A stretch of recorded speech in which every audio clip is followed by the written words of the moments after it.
हो, property ID हो, ऐसे फैसले हुए, पोर्टल हो, पोर्टल कभी खुलते नहीं थे इनके, लोग तंग थे, त्रस्त थे।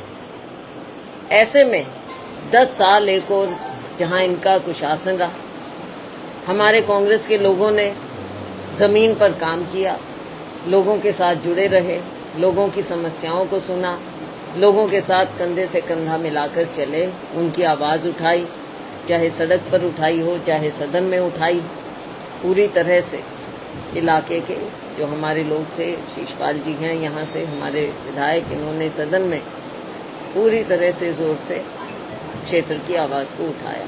लेकिन 10 साल बहुत होते हैं और 10 साल में केंद्र सरकार, राज्य सरकार, 2 पहिए की कौन सी ये सरकार थी, क्या बोलते थे, डबल इंजन, लेकिन ना कोई इंजन चला, सब इंजन फेल थे इनके। हरियाणा वासियों को कुछ नहीं मिला, कोई प्रोजेक्ट नहीं आया, जो थे वो भी, अभी बात हो रही थी कि यहाँ पे तहसील का, एसडीएम का दफ्तर तक नहीं बना, हर चीज में राजनीति चली, ईंट तक लगाई नहीं, अनाउंसमेंट बहुत हो गई। तो ये ऐसा समय देखा है, अब लोग मन बना चुके हैं कि हम कांग्रेस की सरकार लाएं, विकल्प कांग्रेस ही।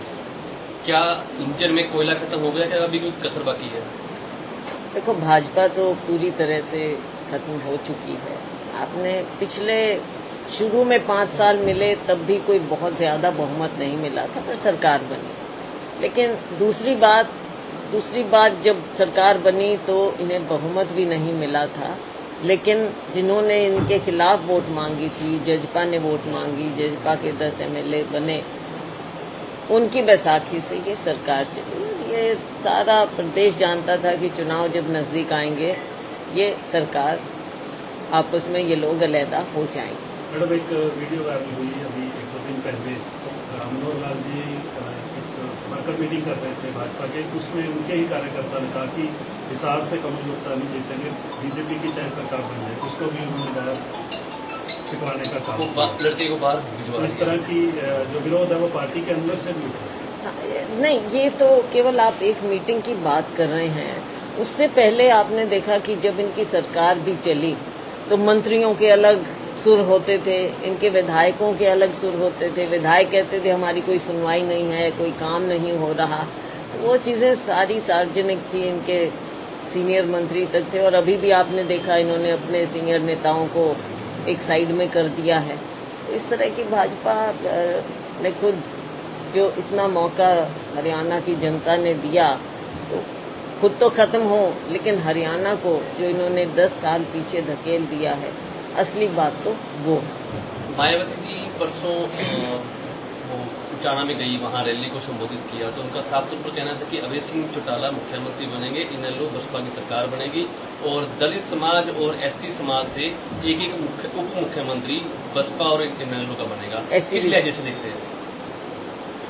देखो, ये तो आके कहेंगे, लेकिन ऐसी बात जमीन पर तो है नहीं, कहाँ है। देखो, विकल्प कांग्रेस पार्टी ही है, और ना केवल विकल्प, सरकार कांग्रेस पार्टी की बनने चाहिए। दलित समाज को उठाने की कोशिश की जा रही है, हालांकि आपने भी पिछले दिनों कहा था कि दलित समाज का कांग्रेस का सीएम होना चाहिए। नहीं, मैंने होना चाहिए, मैंने कहा कि कोई भी हो सकता है, और फिर दलित भी हो सकता है, क्यों नहीं हो सकता।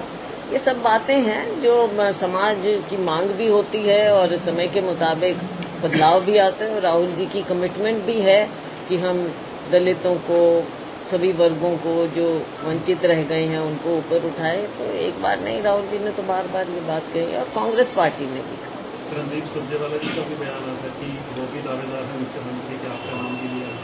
देखो, ये सब चीजें तो चलती हैं, लेकिन हमेशा, और मैं बार बार कह रही हूँ, मुझे लगता है हर इंटरव्यू में अभी ये बात आती है, और हर बार आप भी सवाल करते हो, मैं भी जवाब।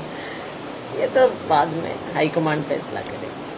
चर्चा पिछले दिनों ये थी कि कुमारी शैलजा हाईकमान से नाराज है, जिसके बाद खड़गे साहब से मुलाकात हुई, उसके बाद दोबारा एक्टिव हो गई है, चुनाव प्रचार में दिख रही है। देखो, बात ये है, मुद्दा, हाँ, तो देखो क्या ऑफर क्या नहीं, सबको पता है। आप लोग मेरे को जानते हो, सब जानते हैं, जो जानते हैं उनको पता है कि शैलजा तो कहीं जाने वाली है नहीं। ये सब चीज़ें ऐसे ही है, ये चलता है राजनीति में, ऐसी बात नहीं। जो पार्टी की अंदरूनी बातें हैं वो अंदरूनी हैं। अंतिम सवाल पूछूंगा, कांग्रेस की कितनी सीटें मार रहे हैं और बीजेपी का कितना सीटें मार रहे हैं? देखो बीजेपी का तो सफाया होने वाला है और कांग्रेस की आप देखना एक तरफा हमारी सरकार बनेगी। कितनी सीटें? आंकड़ों पर तो देखो आप सवाल पूछते हो, मैं तो आज तक कभी आंकड़ों पे गई नहीं, मैं कह रही हूँ हम 90 की 90 सीट एक CPM की है, लेकिन 90 की 90 सीटों पर हम चुनाव लड़ रहे हैं जीतने के लिए। सिरसा की आप सांसद हैं और सिरसा से ही बीजेपी ने सरेंडर कर दिया गोपाल कांडा के सामने, कैसे देखते हैं? अभी यही नहीं पता, बीजेपी को भी नहीं पता कि सरेंडर किया नहीं किया, इनके अध्यक्ष कहते नहीं किया, कोई कहता किया। तो आप देख सकते हैं कि बीजेपी में भी खुद जो अपने आप को कैसी पार्टी विद डिफरेंस, अनुशासित पार्टी, इनको यही नहीं पता सरेंडर किया है नहीं किया है। एक तरफ कहते हैं सरेंडर किया, दूसरी तरफ कहते हैं नहीं हमारा तो दूसरा अलायंस है, तो कुछ है नहीं, अब बचा नहीं है। एक गठबंधन हुआ मैम इनेलो का, बसपा का और हलोपा का, और अभय सिंह चौटाला ये दावा करते हैं कि वो 20 से 25 सीटें उनका गठबंधन जीतेगा, मुख्यमंत्री बनेंगे और उनको घर से लेने आएंगे तो मुख्यमंत्री बनेंगे, मतलब सरकार बनाने में उनका एक अहम रोल होगा। सिरसा में हम हैं, इनकी असलियत हमको सबको पता है, कहीं भी सरकार बनने के करीब कहाँ है। ठीक है जी, थैंक यू। हमारे रहते आप बेरोजगार क्यों हैं? सरकारी नौकरी की सबसे अच्छी तैयारी, सबसे अच्छे अध्यापक, सबसे कम फीस, हरियाणा का नंबर 1 कोचिंग सेंटर ICS। संजीवनी अस्पताल बाल एवं शिशु रोग, general surgery, plastic surgery, neuro surgery, नेत्र रोग, फिजियोथेरेपी, स्त्री एवं प्रस्तुति रोग, हृदय एवं शुगर रोग, हड्डी एवं जोड़ रोग, कार्डियोलॉजी, दंत रोग, इमरजेंसी चिकित्सक सुविधाओं में एक भरोसेमंद नाम है। ICU, NICU, cath lab, hair transplant, private कमरे, urology, CT scan, laparoscopy, accident, trauma, heart attack, जले का इलाज, डायलिसिस की सुविधाएं उपलब्ध हैं। सभी मरीजों को खाना फ्री दिया जाता है। आयुष्मान भारत हरियाणा सरकार और रिटायर्ड फौजी भाइयों के इलाज, इंश्योरेंस और TPA पैनल पर सभी सुविधाएं उपलब्ध। पूछताछ मोबाइल नंबर 7027566691